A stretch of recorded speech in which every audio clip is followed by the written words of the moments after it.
रत्नाकर जी कह रहे अगर, आप इस अगर का जवाब देना चाहेंगे उन्हें? देखिए मिश्रा जी, मैं बताना चाहूंगा कि पहली बात तो रत्नाकर जी ही मुझे लग रहा थोड़ा कंफ्यूज हैं। ये समझ ही नहीं पा रहे हैं कि इन्होंने निर्णय क्या किया है, इनके सरकार ने कानून क्या बनाया है, इन्होंने बनाया है कि कांग्रेस ने बनाया है कि सुप्रीम कोर्ट ने बनाया है। अभी तो यही ये कंफर्म नहीं कर पा रहे हैं। दूसरी बात, कारण ये है कि अब जब इन्होंने कानून बना दिया, सामान्य वर्ग के लोग सड़कों पर उतर गए, तो अब बता रहे हैं कि सुप्रीम कोर्ट जैसा गाइडलाइन देगा हम वैसा करेंगे। मतलब अभी तक ये सुप्रीम कोर्ट के गाइडलाइन को SC/ST एक्ट पर नहीं माने थे, अब इस पर ये सुप्रीम कोर्ट के गाइडलाइन को मतलब आगे कर रहे हैं। हमारे उत्तर प्रदेश में जब कोई प्रोटेस्ट होता है और उत्तर प्रदेश की पुलिस जाकर के उस प्रोटेस्ट को रोकती है, तो एक नारा देते हैं कि जब जब योगी डरता है पुलिस को आगे करता है। तो मुझे तो लग रहा है कि इसमें भी कुछ इसी तरीके से नारा है कि जब जब इन लोगों को लगता है कि अब जमीन खिसक रही है तो सुप्रीम कोर्ट का सहारा लेते हैं ये लोग।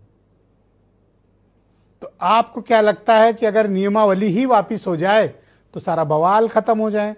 आपका समाज यानी कि सवर्ण समाज क्या चाहता है? नियमावली वापस होना चाहिए। दूसरी बात क्या है कि ये रत्नाकर जी जो कह रहे हैं, तो रत्नाकर जी की कृपा से स्टे नहीं लगा है, सुप्रीम कोर्ट ने स्टे लगाया है, ठीक है।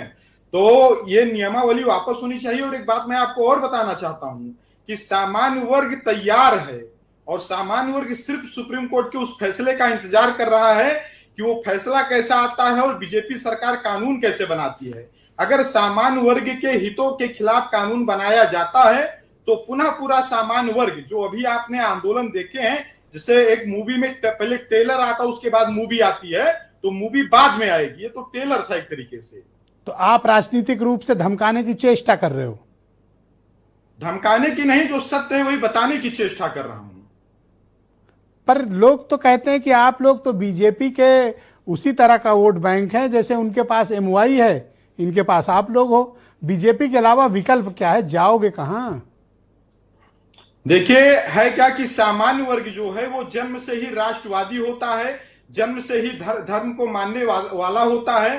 तो इसलिए सामान्य वर्ग के अधिकतर लोग जो है भारतीय जनता पार्टी को राम के नाम पर, राष्ट्र के नाम पर हमेशा वोट दिए हैं। लेकिन यह भी मैं स्पष्ट करना चाहता हूं कि सामान्य वर्ग के लोग किसी के बंधुआ मजदूर नहीं हैं। अगर सामान्य वर्ग के हितों का हनन होगा तो जो सामान्य वर्ग इनको 2 सीट से लेकर 300 सीट तक लेकर आई है, वही सामान्य वर्ग जो है इनको 300 से लेकर 2 सीट तक लेकर जाएगी।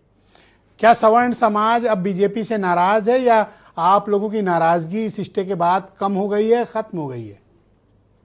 नहीं, स्टे के बाद नाराजगी अभी नहीं कम हुई। अभी तो हमें इंतजार है कि अभी ये क्या करते हैं। मुझे तो इस पर भी संदेह है कि कहीं ये SC/ST एक्ट की तरह उस पर संसद में कानून ना ले आवे।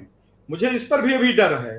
तो और एक बात और बताना चाहता हूं कि कहीं ना कहीं सामान्य वर्ग का भरोसा टूटा है इनके ऊपर से। सामान्य वर्ग का जो है, इन्होंने जो कानून बनाए उससे भरोसा टूटा है इनके ऊपर से। ऑलराइट, मैं दीपक रंजन